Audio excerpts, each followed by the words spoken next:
95.9. Today, we're focusing our conversation on a topic that is the future of Nigeria's workforce, and that is the young people. So, we're going to be talking about training Nigerian youths for global remote jobs. And for the youth to assess these opportunities, it is more than just having internet access. It requires the right training, the right mindset, and it also requires institutional support from the government as well.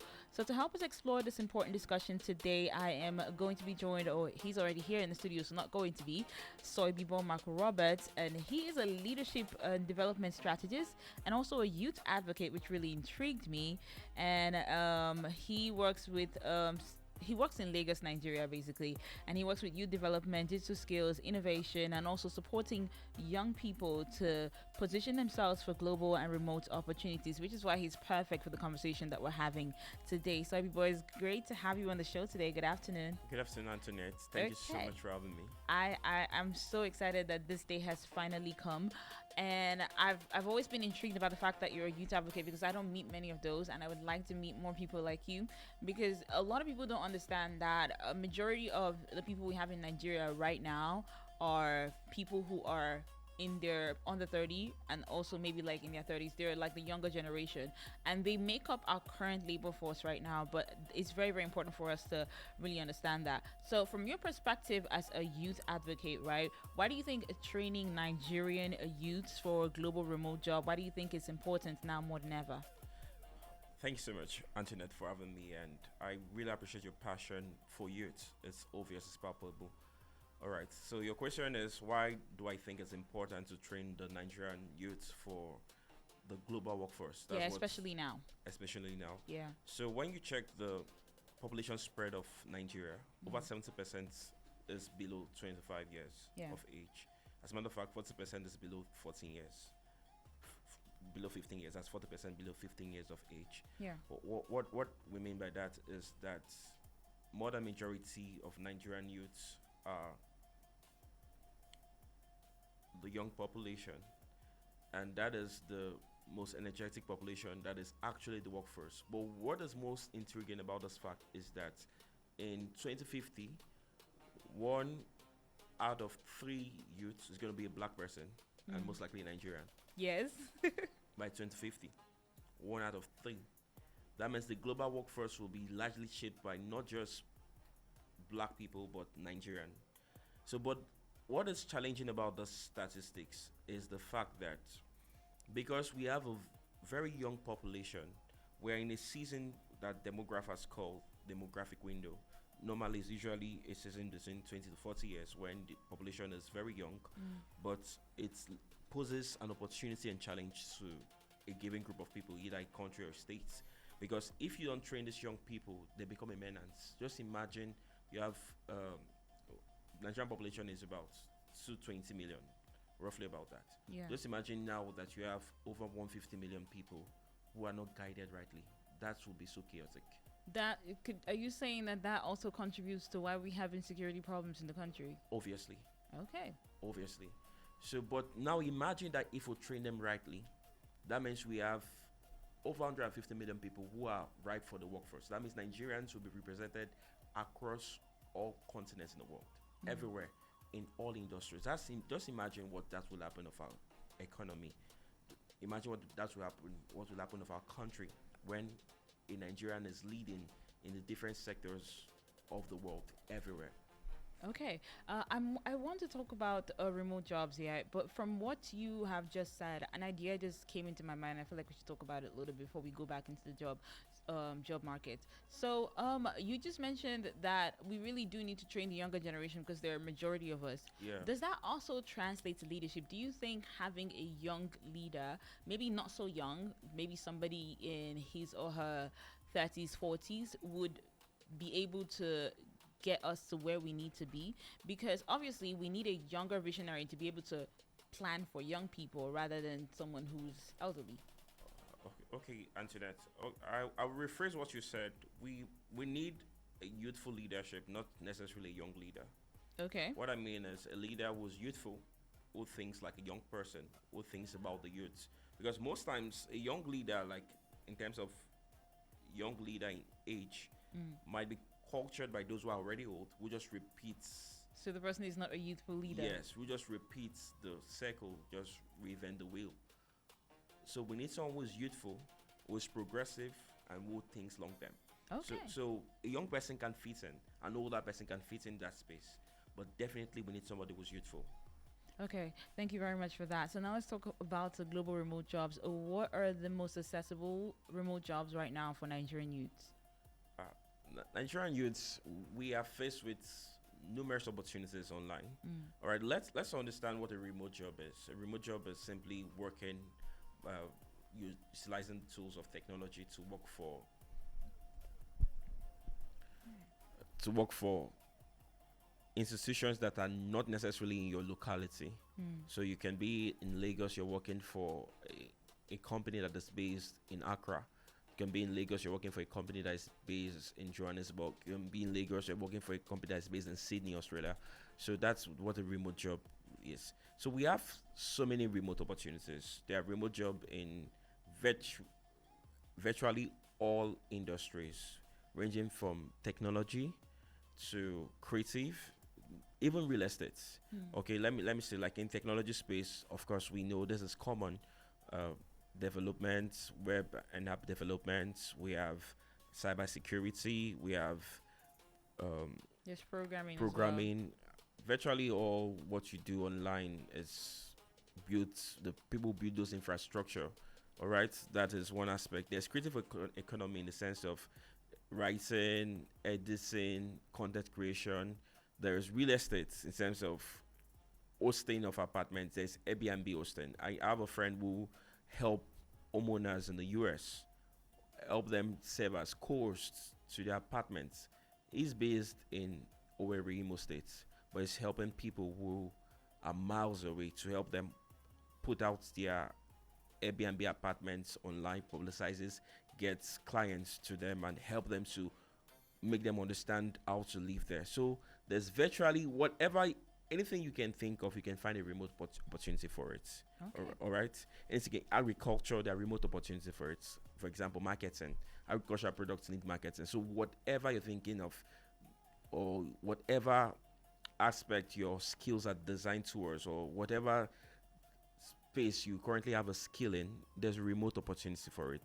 Okay, so we're going to look at the skills training, and of course, if Nigeria is actually really ready to implement the things we need to get things in place. IO 95.9. Talking about training youths for global remote jobs, and Soibibo is in the studio, and he's been talking to us about it. But now we're going to look towards the skills and the training aspects. Soibibo, what do you think are some of the core skills that, both technical and soft skills, that young people in Nigeria are going to need to be able to compete globally for remote jobs? Because the thing is, it's not just Nigeria that's realizing that the remote jobs are there. So we need to be up to standard so that we get chosen. So what skills do you think people need to have? All right. So in terms of skill set for remote opportunities, we have quite a lot. But let's start with the soft skills. Mm. The truth about any opportunities that a lot of persons will pursue it, but what will make the ideal candidates stand out is the soft skills that they have over their counterparts. And one of such skill is integrity. Okay. All right. And you ask me, how can integrity show in your CV? Okay, let me explain that to you. Integrity comes from the word integer, that means to be one. In terms of, you mean what you say and you say what you mean. So on your CV, people try to be so highfalutin. Some people exaggerate, Mm. and truly, people now understand. People know the dynamics, because if you check it out, most CVs are now supervised by artificial intelligence, by Yes. bots. And So so many employers don't even like that because they feel like it's less effort. yes, that's true. So if you can be more detailed, you can be more sincere in details in your CV. So that little quality of being sincere is one quality that will stand you out in the extent applicants or people open for opportunities, all right, or applying for opportunities. Okay, well, now we've talked about soft skills, integrity, leadership, team, and all that. Let's go back to the hard skills. All right, so we have communication skills like writing, proofreading, editing, copywriting. All right, so people underestimate copywriting, but I tell you the truth, copywriting is a lot. It's a massive a massive space this season. Let me explain. Copywriters are those who write copies for advertisements, who write content that will help advertise a particular product or service, or just put out content. Who writes content for businesses, for products, for organizations, and all that. Yeah. What they do, they pay attention to SEOs, that's search engine optimization words, and they try to just leverage on that to put out copies that will help optimize visibility for product, services, industries, companies, and all that.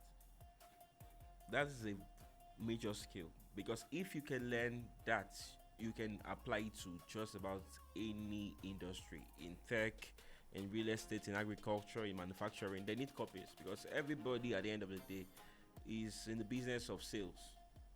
Yeah, every space is a sales space. You're in oil like gas, what you're essentially doing is sales. Just that you may not be the one doing sales. So people need those who can actually do copywriting. So copywriting is actually a low hanging fruit in that space. All right. So if you're looking forward to getting to having remote opportunities, I think that is one place you can start with copywriting. And there's also graphics in terms of still graphics design, UI UX design, and that is actually a lot. It's very technical, but I will give it an advice. Okay. If you're going to go into graphics, make sure you learn rightly. All right, because there are tools being developed by the AI tools being developed every day that will rival whatever you're trying to do. So you just have to find a way to be so good that You're better than the your AI. design will stand out regardless of the AI designs and all that. All right, so there is copywriting, there's graphics, there is proper web development. All right, learning programming language like Python, C Sharp, those languages, either front end, back end. That is the technical part of it. Okay, and a major industry, a space that is opened up this period has opened up is cybersecurity, because every industry now leverage cyber infrastructures. We need people who will safeguard those infrastructures. We need cybersecurity experts. So you can go into that, especially you can see that in Africa there's a rise of fintechs everywhere. We need Yeah. cybersecurity experts, especially against those who are perpetrating fraudulent activities and all that. All right, so we need cybersecurity. But let me move on from the technical skills in terms of copywriting. Because I was actually going to ask you that, because a lot of people think that when it comes to remote jobs, that only tech jobs count. So what other aspects, aside from the technical industry or the tech industry, what other industries have like remote opportunities for young people? Like I said earlier, virtually every industry can leverage remote jobs or remote systems to run their operation virtually. Healthcare, agriculture, tech, which is like the base, markets and real estate. All right, so like I mentioned, okay, there's something called co-hosting, estate co-hosting. Like my friend who's based in Owerri is a co-host to some properties in the US. So what they basically do is they reach out to homeowners who are willing to let their properties for Airbnb or short lets rentals, and they help them to put those apartments online, and they get people who are actually willing to stay there. So all they do is to take stock of those items through a physical person there who's present, a home keeper who's present, and they're able to keep track of inventories, help present the home online for people to rent, and also guide people who are renting there on the laws, the rules, and all that. So that is done remotely. So that is real estate being done remotely. Even real estate sales of property, you can do that remotely. So wherever your passion is, whichever space your interest is, you can actually leverage remote opportunities to work. Okay, I really love that idea. So let's look into the policy aspect of it, because even though we are advocating for young people and their employment, we can't do everything by ourselves, right? Because the government institutions still have something to contribute. What do you think government agencies, that's the ministries, departments, and agencies, what do you think they can do to help for training young people when it comes to remote opportunities? All right, but before we go on to share what the government could do better, I want to also commend the government. I normally don't do this, but I think it's a good thing. So, the administration of the Minister of Information and Communication Technology, that's Minister Bosun Tijani, Dr. Bosun Tijani, has really helped Nigerian youths with the 3 million technical talents project, which is get to us train 3 million Nigerian youth with technical skills. Okay, so something like that is commendable. It's something we can do more. But beyond that, I think one area the government needs to invest in is in workspaces, Okay. work campuses. We don't really know how productive that space is. It's something that is not common. But when you go to a place like China, you see factories, you see factory campuses where you have people working things, fixing things, building stuff. One thing that helps people with their productivity is when they see others being productive around them, and that's the idea of co-working space. So imagine that the government builds a co-working space around Lakaway, where 1,000 people can work. The internet there is stable. Just So imagine they what just have to like rent it daily?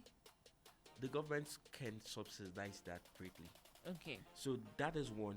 Then in terms of training, the government can, like 3 million technical talents, the government can host more of those trainings.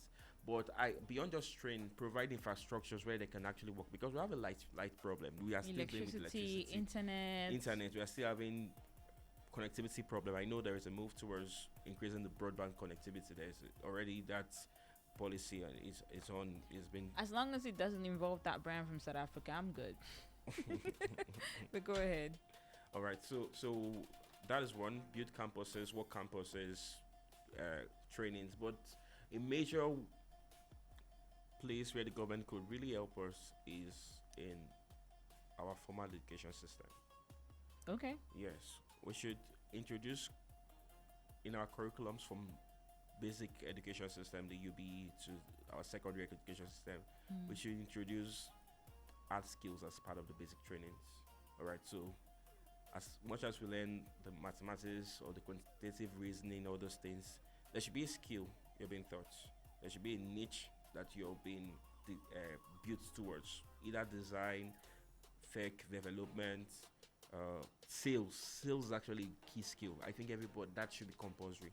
We should start training our children on how to sell things. So the buy and sell the trade ideology. Okay. That Yeah. can actually work. There's some people who do it, but I think it really needs to go really into the core of our education system, because I noticed when I was leaving secondary school that there seemed to me a suppression of all those commercial courses like economics, and I think there was commerce at some point. There And was then they're commerce. like, you can't do economics and commerce at the same time. They feel like they're the same thing, but now it's starting to feel like I understand why there was economics and commerce. Yeah, actually, it's something that the government took out at some point, but it was an error on their own part, because everybody needs to learn to sell. Everybody, because okay, let's talk about even the remote space. You need to master visibility, and that is sales in itself. You need to know how to present yourself online. You need to know how to organize your progress, your achievements, to be able to get employers to pick interest in you. So sales is needed. The skills in sales is very needed. Okay, so now let's look at the future that is young people. For a young Nigerian who's listening to you right now, what advice would you give them if they're trying to get ready to put themselves into the place where they can access remote jobs? All right, the first thing I would say is that you should focus on skills, not certificates. All right, a lot of people just want to get certificates, but I tell you the truth, take it from someone who has walked that path before. Learn a skill, learn the skill. Like, make sure you learn the skill. The next thing to just to build a portfolio. All right, you can volunteer. There are volunteering opportunity online, or you can just build prop projects. Just build a project that is you're just remodeling something that is built. Put that in on your portfolio. You can host an online portfolio for those who are in the design space. There are platforms that help you host your design portfolio. All right, so you can host your portfolio. You can even use a Google Drive, just a simple Google Yeah. Drive with what you've done. Even though you're a copywriter, you can just write your writings, your content, different type of content. Just put that there. You get the websites if you can afford that. Actually, that would be the best. Just or even on your LinkedIn. For example, you're a writer. You can Substack is free. Even though Medium is a bit, you can have a free plan with Medium, or some other plan. There's professional plan with that. But Substack, I know, is totally free. Get on Substack, get on Blogspot. Just have a platform where you host your portfolio that people can access your works on. All right. Okay. Before we wrap up the show, right, there's something that actually bothers me because when it comes to working remotely, especially if you're dealing with where you have to work with international companies, because yes, there are Nigerian companies who are now open to hiring people remotely, but majority of the remote jobs that we know about are coming from outside the country, and especially when we're looking at first world countries who want to hire us, or we would want to work with first world countries, sometimes they don't believe in Nigerians because we're from a developing country. So how can young people build their credibility to be trusted by those countries? I wouldn't deny the fact that uh, I don't use the word victimization, okay, but that's the word that is closely related to my thoughts. Discrimination. Let's use that word. Yeah. Is there, okay? It's there, but the truth is that these people, the labor rate is fast getting more expensive over there. Okay, like the recent Trump administration, I think it's over $120,000 for visa for sponsorship. That was the bill that was passed last year. Okay, so imagine that for them to get people to work physically in the US, a company needs to pay $120,000 yearly, or just imagine that figure. So people they will look out for cheaper labor. So there's a huge market of opportunity for us. All right, so definitely they will come. But you as a person, you need to build integrity. You need to build integrity. Make sure you're very good. When you say you can do something, don't just do it on the surface level. Make sure you're a master in that field. Grow to the place of mastery. And once, like the Bible says, if a man is diligent in this business, he will stand before kings and not me, men. So once you're a master in that field, you will be needed. That's the truth. Because it's obvious. Getting talent over there, getting skilled workers over there is expensive. And companies are looking for ways to cut costs. If you can deliver, and they don't even need to pay for visa sponsorship and every other thing they will need to pay for, they will definitely come for you. So you have a lot of opportunities that is for you. But make sure you build your skill set and make sure you grow to mastery, a place of mastery, and also make sure you are somebody who is one given to character. Yes, there's discrimination, honestly, but it's just a matter of time.